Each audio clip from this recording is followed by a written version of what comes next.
neveiks iki penktadienio. Nežinau ryto, neįsivaizduoju. Kokiu tikslu amerikonai permeta lėktuvus į Europą?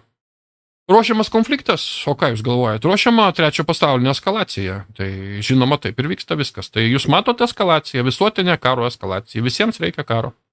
Visiems reikia karo. Ir jeigu nebus sustabdyta, tai dėka vieno žmogaus, kurio iki šiol nesupranta daugelis, tai tada bus šitas karas. Vienintelis tikslas. Žmonės gali nepriimti perkrovimo ir mes jo neturėsim, tiesa. Irgi žmonės priims perkrovimą išsižioja. O čia yra baisiausia, kad dauguma žmonių, didžioji dalis žmonių, populiacijos visose šalyse be išimties, priims išsižioja, pats paprašys jo.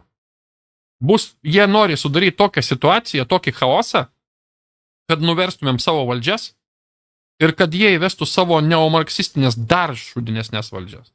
Visiškus bepročius, kad pastatytų. Jūs dar nematėt jų.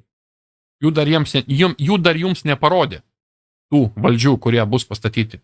Galbūt iš esamo atrinks oliausius, kaip sakant, marksistus. Galbūt naujus kažkokius. Tai aš dar kartą sakau, visi tie, kurie dabar destabilizuoja, kad ir kokią šūdiną tą valdžią mūsų, kurie destabilizuoja valstybę, kurie reikalauja ten atsistatydinti kažką, tame tarpe beje Lekstutis. Lekstutė, aš žinau, kad tu klausai, kas tu toks, kad tu reikalautum